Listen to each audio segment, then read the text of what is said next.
Hello, नमस्कार। खुली बाहों, तहे दिल और प्यारी सी मुस्कान के साथ मैं मोहित यादव स्वागत करता हूँ हमारे अपने परिवार सक्सेस पॉइंट पे। होपफुली आप बहुत अच्छे होंगे, बेहतर तरीके से आपकी स्टडी जारी रही होगी। और बीते लेक्चर में अपन ने प्रश्नावली फर्स्ट को कंप्लीट कर दिया था और एक एक क्वेश्चन, एक एक एग्जाम्पल के साथ अपन ने प्रश्नावली एक को फिनिश किया है। ठीक इसी प्रकार से आने वाली सभी प्रश्नावली को अपन यूँ ही बेहतरीन तरीके से समझेंगे, बेहतरीन ढंग से क्लियर करेंगे। आज जो अपन लेकर के आए हैं प्रश्नमाला सेकंड के लिए और 2.1 का कंप्लीटली और क्रैश लेक्चर। ठीक है, यानी 2.1 में केवल और केवल एक एग्जाम्पल है, एक क्वेश्चन है। यानी इस लेक्चर के साथ साथ अपन 2.1 प्रश्नावली को ख़त्म कर देंगे। तो आज अपन बात ही करेंगे 2.1 प्रश्नावली की। और प्रश्नावली 2 का जो नाम है वो है बहुपद।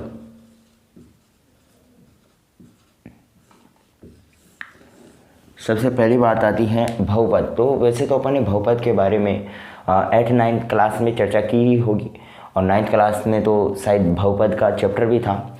और इसके साथ साथ अपन ने बहुपद के बारे में ठीक ठाक जानकारी ग्रहण कर रखी है। लेकिन मैं मान के चल रहा हूँ कि अभी आपको कुछ भी नहीं पता है बहुपद के बारे में। हो सकता है कुछ बच्चों ने अच्छे तरीके से पढ़ाई की हो और अच्छे तरीके से जानते भी होंगे, लेकिन बहुत बच्चे हैं जो मान के चलेगा फर्स्ट लेक्चर अटेंड कर रहे हैं बहुपद के लिए। तो उन बच्चों के लिए ये सेशन है। सबसे पहले मैं एक बेसिक नींव इसकी तैयार करना चाहूँगा। बेसिक से अपन समझेंगे। बाकी तो वो जो दोनों क्वेश्चन हैं 2.1 प्रश्नावली का, वो चुटकियों का खेल है। मतलब मैं बताऊँ आपको 20 मिनट का खेल है, 20 मिनट में और 2.1 ख़त्म हो जाएगी। लेकिन फिर भी मैं 5-7 मिनट लेक्चर को बड़ा करना चाहूँगा और बड़ा करने का उद्देश्य रहेगा कि बहुपद की बेसिक नींव आपकी क्लियर हो सके। सबसे पहले अपन बात करें कि बहुपद क्या होता है। जिस प्रश्नावली के ऊपर अपन बात कर रहे हूँ उस प्रश्नावली में थोड़ी बहुत बेसिक चीज़ें अपन को जाननी चाहिए। तो बहुपद होता है एक विशेष प्रकार का बीजीय व्यंजक। बहुपद क्या होता है? एक विशेष प्रकार का, वास्तविकता में क्या होता है, ये बीजीय व्यंजक होता है। अब यहाँ पे एक चीज़ आई, बीजीय व्यंजक। बीजीय व्यंजक किसको कहते हैं? जिसमें यानी चर और अचर एक साथ आए या जो x और y के रूप में पदों में जो समीकरण आते हैं उन्हें अपन कहते हैं। जैसे 2x + y आ गया है, 3x² + 2x + 1 आ गया, ये अपना एक बीजीय व्यंजक है। 4x + 5 आ गया, 6y² + 1 में और z² आ गया। बीजीय व्यंजक ये सब कुछ क्या है? बीजीय व्यंजक है। 3y² प्लस में 2z आ गया। ये सभी किसी भी प्रकार का 4x⁴ प्लस में 3x³ प्लस में 6x² प्लस में 2y प्लस में 1, किसी भी प्रकार का, यानी जिसमें अपनी चरों के घातों के रूप में जो इक्वेशंस अपन को प्राप्त होती है, जिसमें चरों के साथ साथ अचर भी आ सकते हैं, तो उन सभी को अपन कहते हैं बीजीय व्यंजक। अब इन बीजीय व्यंजकों में अपन ने बहुपद किसको कहेंगे? क्या सभी बीजीय व्यंजक बहुपद होंगे? नहीं। अपन ने तो पहले ही लिखा है कि विशेष प्रकार का कोई बीजीय व्यंजक होगा, यानी विशेष प्रकार के बीजीय व्यंजक ही क्या होंगे? बहुपद होंगे। हर बीजीय व्यंजक बहुपद नहीं होगा। तो विशेष प्रकार में क्या आएंगे? तो विशेष प्रकार में एक विशेष बात आ जाती है कि जिन बहुपदों की जिन बीजीय व्यंजकों की जो घात है वो पूर्ण संख्या के रूप में हो। घात अगर पूर्ण गुणज के रूप में हो या फिर पूर्ण संख्या के रूप में हो, इस प्रकार से भी आप सरल भाषा में लिख सकते हो। जिन बीजीय व्यंजकों की घातें पूर्ण संख्या के रूप में हो। घातें पूर्ण संख्या के रूप में होने का मतलब है पूर्ण संख्या क्या होती है? 0, 1, 2, 3, 4। तो सिर्फ और सिर्फ घातें इसी रूप में होनी चाहिए। ऐसा नहीं है कि 1/2 आ गया, 1/3 आ गया, तो इस प्रकार की जो घातें होंगी वो नहीं चलेंगी। जैसे मान के चलेंगे 2x है और x के 1/3 लगा दिया, मान के चलो एक बार। अब मैं बोल रहा हूँ कि आपको इन सब में से बहुपद छाड़ना है।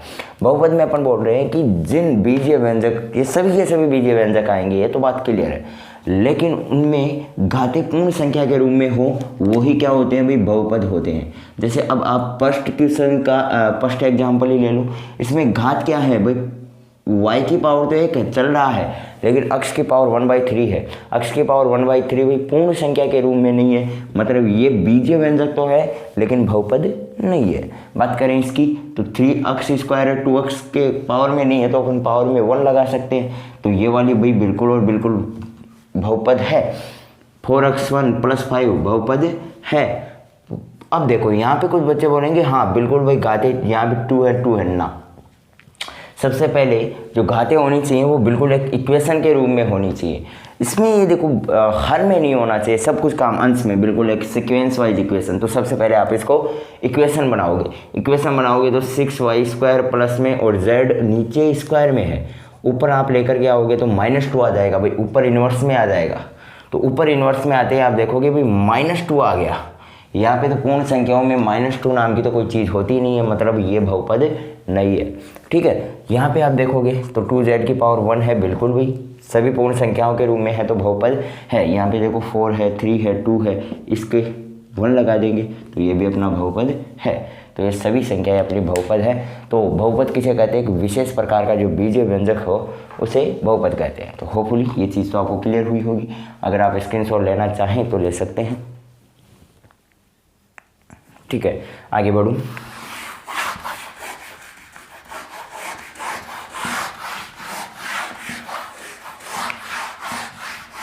सेकेंड नंबर चीज़ अपन बात करें शून्यक के ऊपर, बहुपदों के शून्यक, जो कि अपन ने बिल्कुल पढ़ रखा है, रिवाइज करवा रहा हूँ 9th क्लास में आपने बिल्कुल और बिल्कुल पढ़ रखा है। बात करें शून्यक के ऊपर, शून्यक क्या होता है? शून्यक ये होता है कि किसी भी समीकरण में, किसी भी बहुपद में और अपन एक ऐसी संख्या रख दें जिससे बहुपद का मान 0 हो जाए, तो वो जो संख्या होगी वो शून्यक होगी। जैसे मान के चलो मैं बोल रहा हूँ x³ प्लस में x और प्लस में 2 और -3 -4, ये देख लो -4। अब देखो ये अपना कोई, पहली बात तो ये बताओ बहुपद है क्या? भाई बिल्कुल है, विशेष प्रकार की सभी पूर्ण संख्याओं के रूप में आ रहा है तो बहुपद तो है। 2 - 4 ये -2 हो गया तो चलो -2 भी रख दें, लेकिन चलो इसको ऐसे ही रखो, एक बार ऐसे रहने तो कोई दिक्कत नहीं है। -2 रखोगे ये सोल्व होकर -2 हो जाएगा तो कोई वो नहीं है, आप लिख दो भाई इसे -2 ही लिख दो, ये अपन ऐसे भी लिख सकते हैं। अब सुनो ध्यान से, अब देखो इस बहुपद के लिए अपन बात कर रहे हैं शून्य की। तो शून्य का मतलब कोई भी एक ऐसी संख्या जिसमें अपन जिसके चरों में यानी जैसे अब f(x) अपना बहुपद है तो इस f(x) के स्थान पे मैं कोई शून्य का c प्रतिस्थापित कर दूं। शून्य का ये c शून्य है तो इस पूरे फंक्शन का मान क्या हो जाएगा? इनका 0 हो जाएगा। तो यानी यहाँ पे ये c के स्थान पे क्या है? अक्स है। यहाँ पे देखो अक्स है, अक्स के स्थान पे मैं क्या प्रतिस्थापित करूँ कि बहुपद का मान 0 हो जाए, यानी इस पूरे इक्वेशन का मान क्या हो जाए? इस पूरे समीकरण का मान 0 हो जाए। और उस समीकरण को अपन बोलेंगे जो संख्या अपन ने रखी उस संख्या को अपन बोलेंगे शून्य। जैसे मान के चलो मैं यहाँ पे रख दूँ 1, देखिए अपन चेक करें भाई 1 ये शून्य है क्या? तो देखो 1 + 1 - 2, तो ये 2 - 2 बिल्कुल भाई 1 क्या है? शून्य का। तो अपन बोल देंगे भाई x = 1 क्या है? शून्य है। लेकिन मैं बोलूँ कि x = -1, देखो तो आप यहाँ पे -1 और -1 और -2, तो ये तो -4 हो गया, मतलब -4, तो ये भाई शून्य के नहीं होगा। -4 आ गया तो शून्य के नहीं होगा, सीधी सी बात है। तो x = 1 इस समीकरण का क्या हो गया? एक शून्यक हो गया। शून्य का सीधा सा मतलब है कि अगर अपन किसी समीकरण में उस संख्या को प्रतिस्थापित करें और समीकरण का मान 0 बन जाए तो उस संख्या को अपन शून्य कहते हैं। एक बेसिक सी इंट्रोडक्शन हो गई। चलो अब बिना किसी देरी के, और ये मैंने बेसिक चीज़ें आपको बता दी अभी, और एक बहुपद का प्रकार और जान लो, ये भी थोड़ा इम्पोर्टेंट है, वैसे पढ़ रखा है लेकिन फिर भी मैं बता रहा हूँ। शून्यक समझ में आ गया? किसी भी समीकरण में आप एक ऐसी संख्या को प्रतिस्थापित करें जो पूरे समीकरण को शून्य बना दे तो उस संख्या को अपन क्या कहते हैं? शून्यक कहते हैं। अब देखो बहुपद 3 प्रकार के होते हैं, एक होता है रेखीय, एक होता है द्विघात और एक होता है त्रिघात। बहुपद अपने 3 प्रकार के होते हैं, 3 रूपों में होते हैं, रेखीय होता है, द्विघात होता है, त्रिघात होता है। बात करूँ रेखीय बहुपद की, रेखीय बहुपद का मतलब एक ऐसा बहुपद जिसकी जो घात है वो घात क्या हो? 1 हो, जिसकी और अधिकतम जो घात हो, अधिकतम घात बोलूँगा मैं, यानी अधिकतम घात केवल और केवल एक हो सकती है। किसी भी बहुपद की अधिकतम घात एक हो, जैसे मैं मान के चल रहा हूँ x प्लस वाई, तो अधिकतम घात एक एक है दोनों की। 2x तो अधिकतम घात एक है, 3x और प्लस में y, तो इन दोनों की अधिकतम घात एक है, तो ये सब क्या हो गया, रेखीय बहुपद। बात करें द्विघात की, द्विघात का मतलब मैक्सिमम घात कितनी हो सकती हैं, 2 हो सकती हैं। मैक्सिमम घात एक होगी तो रेखीय, अगर मैक्सिमम घात 2 हो रही है, जैसे मान के चलो मैं बोल रहा हूँ 2x square 3x square plus में y, ये भी तो होगा क्योंकि मैक्सिमम घात आप देखो, मैक्सिमम घात 2 आ रही है, 3x स्क्वायर प्लस में y स्क्वायर, ये तो इस प्रकार की जितने भी बहुपद आ जाएंगे वो अपने द्विघात के अंतर्गत आएंगे। त्रिघात का मतलब है मैक्सिमम घात कितनी हो, 3 हो। पढ़ रखी है, सबने पढ़ रखी है, बस एक रिवाइज बता रहा हूँ। मैक्सिमम घात 3 हो, जैसे 3x क्यूब प्लस में y, तो देखो मैक्सिमम घात कितनी है, ये एक है तो कोई दिक्कत वाली बात नहीं है, लेकिन इस पूरे समीकरण में आपको घात देखनी है, मैक्सिमम कितनी है, 3 है, तो इसका मतलब त्रिघात समीकरण हो गया। 4y स्क्वायर प्लस में मैं लिखूँ 4y स्क्वायर में प्लस में 3y क्यूब, तो आप देखो तो मैक्सिमम घात कितनी है, 2 हैं, ठीक बात है, लेकिन 3 मैक्सिमम घात को आपको देखना है। वास्तविकता में पूरे समीकरण में जैसे 2x क्यूब प्लस में 3x स्क्वायर प्लस में 4y, तो आपको कोई पूछे तो कितने घात का समीकरण है, तो आपको कहना है कि यार मैक्सिमम घात देखनी है आपको 3, तो इसका मतलब त्रिघात का है। लेकिन अगर दिया जाए 3x स्क्वायर प्लस में केवल 4y दिया जाए, तो आपको मैक्सिमम घात देखनी है, एक तो है चलेगा, लेकिन मैक्सिमम घात कितनी आ रही है, 2, तो द्विघात, और केवल 4y हो तो केवल और केवल मैक्सिमम घात 1 आ रही है, मतलब रेखीय बहुपद हो जाएगा। ठीक बात है, चलेगा अभी। और प्रश्नावली 2.1 का और एग्जाम्पल नंबर फर्स्ट ले रहा हूँ।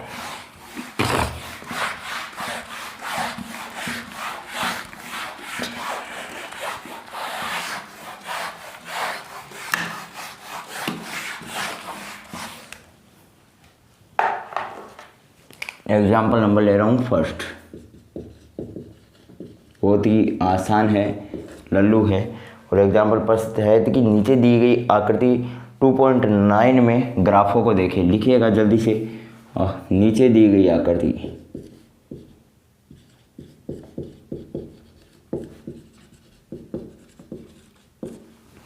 इस क्वेश्चन को, और जल्दी से लिखिएगा कि नीचे दी गई आकृति 2.9, तो देखिएगा एग्जाम्पल नंबर फर्स्ट कुछ इस प्रकार से दिया गया है कि नीचे दी गई आकृति 2.9, ये अपनी आकृति है कोई 2.9, और इसमें ग्राफों को देखिए, ये 3 ग्राफ हैं, कुल 6 ग्राफ दिए गए हैं, अभी मैंने 3 ड्रॉ किए हैं, तो इनको ग्राफों को देखना है आपको।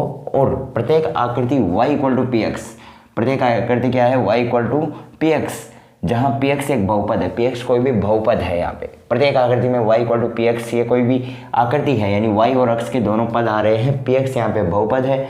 और ग्राफों से प्रत्येक के लिए, लेकिन इंपॉर्टेंट बात क्या करना है कि प्रत्येक के लिए आपको शून्यकों की संख्या ज्ञात करनी है। सीधी सी बात यह है, अगर आपको इस प्रकार के ग्राफ दे दिए जाए तो शून्यकों की संख्या अगर आपको पूछी जाए तो बहुत ही लल्लू काम है। पूछना क्या है, पूछा इसने क्या है, शून्यकों की संख्या पूछिए।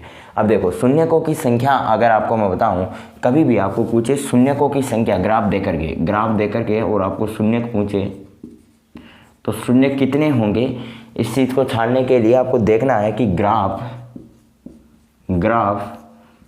अक्ष को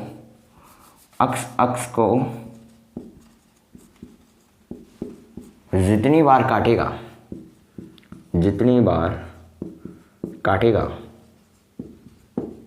बोल सकते हो, टच करेगा बोल सकते हो, सभी ठीक है, उतने ही शून्यक होंगे। ये एक सीधी सी भाषा है, शून्यक का उतने ही शून्यक होंगे। क्या बोलना चाह रहा है ये, शून्य कितने होंगे, तो आपको सीधा सा ग्राफ दे करके अगर शून्य पूछे तो आपको एक चीज़ देख लेनी है कि ग्राफ अक्ष को, ये देखो अक्ष डैश अक्स अक्स वाली लाइन यही तो है, ये अक्स अक्स वाली लाइन। इस अक्स अक्स वाली लाइन में देख रहा है कि ग्राफ अक्स अक्स को कितनी बार टच कर रहा है या काट रहा है। जितनी बार टच करेगा, जितनी बार काटेगा, शून्य उतने ही होंगे। अब ध्यान से सुनना, देखो सबसे पहले फर्स्ट में देखो तो अक्स अक्स वाली लाइन को ग्राफ कितनी बार टच कर रहा है, तो भाई आप कहोगे सिर्फ एक बार टच कर रहा है। बाकी तो यहाँ पे तो वाई वाली में अपन को कोई लेना नहीं है। अक्स अक्स को टच कितनी बार कर रहा है, एक बार, तो शून्य कितना हो गया, एक हो गया। शून्य कितना हो गया, एक हो गया। सेकंड वाले पे देखो ग्राफ अक्स अक्स को कितनी बार टच कर रहा है, तो भाई एक बार तो ये कर दिया और एक बार यहाँ पे कर दिया, दो बार टच कर दिया तो शून्य कितना हो गया, दो हो गया। थर्ड वाले में देखो कितने बार टच कर रहा है, तो भाई एक बार तो ये टच कर दिया, दूसरे बार ये टच कर दिया और तीसरे बार ये टच कर दिया। तीन बार टच कर दिया तो शून्य के भी कितने हो गए, तीन हो गए। यानी अक्स अक्स को, वाई अक्स से अपन को कोई लेना नहीं है, वाई अक्स से कोई लेना देना नहीं है। अक्स अक्स डैश को अपन बोल सकते हैं कि ये अक्स अक्स डैश है, या इसको अपन अक्स अक्स रेखा भी बोलते हैं। तो अक्स अक्स को कितनी बार ये ग्राफ काट रहा है, यहाँ पे एक बार काट रहा है, यहाँ पे दो बार काट रहे हैं, यहाँ पे तीन बार काट रहा है, और जितनी बार काट रहे हैं ग्राफ के शून्य उतने ही हो जाने वाले हैं। तो यहाँ पे एक बार काट रहा है तो शून्य एक हो गया, यहाँ पे दो बार काट रहा है शून्य दो हो गए, और तीन बार काट रहा है तो शून्य तीन हो गए। इसको आप, ये चीज़ वैसे एग्जामिनेशन की दृष्टि से इम्पोर्टेंट नहीं है, लेकिन अगर आपको ये चीज़ समझनी है उसकी दृष्टि से इम्पोर्टेंट है। इसको कहीं भी ऊपर नोट डाल के लिख लो, कॉपी के बीच में नोट डाल के लिख लो। शून्य का मतलब अगर आपको ग्राफ दे करके शून्य पूछे तो उस वक्त आपको क्या चीज़ ध्यान में रखनी है कि ग्राफ अक्स अक्स को जितनी बार काट रहा है तो वो उतने ही शून्य होंगे। ठीक है, तो एक बार इस चीज़ का और स्क्रीनशॉट ले लो, फिर अपन आगे बढ़े। देखिएगा बाकी बचे हुए 3 क्वेश्चन और देख लो। ये देखो 4th नंबर वाला क्या दे रखा है, तो इस प्रकार से दे रखा है। अपन को क्या देखना है, शून्य देखने हैं, मतलब अक्स अक्स को कितनी बार काट रहा है। तो आप देखो अक्स को एक बार काट रहा है तो 4th वाले का हो गया शून्य 1। देखो यहाँ पे ये देखो केवल और केवल एक बार काट रहा है, यहाँ पे कुछ बच्चे दो करेंगे, लेकिन यहाँ प्रबल कितनी बार टच हो रहा है, टच केवल और केवल एक ही बार हो रहा है। ये ऐसे है, ये इस प्रकार से, और केवल एक ही बार टच हो रहा है, ये केवल और केवल यहाँ पे एक ही बार टच हो रहा है। ठीक है, तो यानी ऐसा नहीं है कि दोनों कोने टच हो रहे हैं, ये इसका जो तल है, ये तल वाला इस प्रकार से तल टच हो रहा है। तो यहाँ पे क्या हो गया, एक बार टच हो रहा है तो शून्य क्या हो जाने वाला है, एक हो जाने वाला है। यहाँ पे देखो अक्स अक्स को कितनी बार काट रहा है, एक, फिर यहाँ पे ये 2, ये 3 और ये 4, तो 4 बार काट रहा है तो शून्य क्या हो जाएंगे, 4 हो जाएंगे। ठीक है, यहाँ तक। और स्क्रीनशॉट ले लो भाई, इस चीज़ का स्क्रीनशॉट ले लो। देखो भाई क्वेश्चन नंबर 1 में भी देखो वही चीज़ पूछी है। बहुपद को px दिया रखा है, y = px का ग्राफ अपन को नीचे आकृति में दिया गया है, और प्रत्येक स्थिति में अपन को क्या करना है, px के लिए शून्यकों की संख्या ज्ञात करनी है। शून्यकों की संख्या ज्ञात करने का एक स्पेशल चीज़ अपन को देखनी है कि अक्स अक्स को कितनी बार टच कर रहा है। यहाँ पे देखो ये अक्स अक्स को टच नहीं कर रहा है, मतलब शून्य का आ गया इसका 0।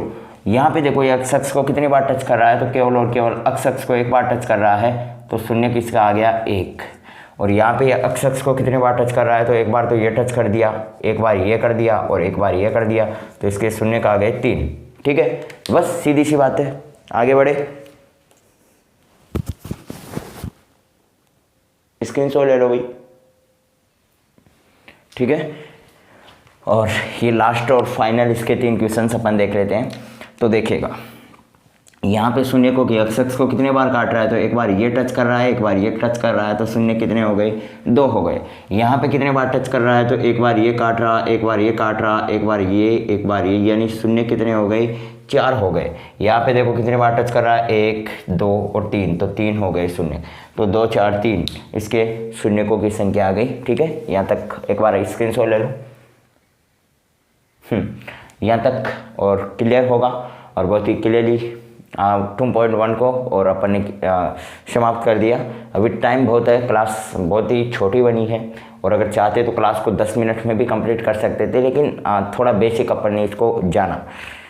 आज थोड़ा तबीयत थोड़ी ख़राब है, तो अपन क्लास को आगे स्टार्ट रेगुलरली नहीं कर पाएंगे, इसलिए आज की क्लास को मैं यहीं तक रखूँगा, वरना तो 2.2 को भी अपन स्टार्ट कर सकते थे, बट यार थोड़ा तबीयत ख़राब है, तो अपन कल के क्लास में और 2.2 को रेगुलरली देखेंगे। ठीक है, अभी मैं आपसे विदा लेता हूँ, मिलते हैं नेक्स्ट क्लास में। तब तक के लिए हंसते रहिएगा, मुस्कुराते रहिएगा, और अपनी मैथमेटिक्स को बहुत ही शानदार तरीके से प्रिपेयर करते रहिएगा। Bye bye, have a nice day.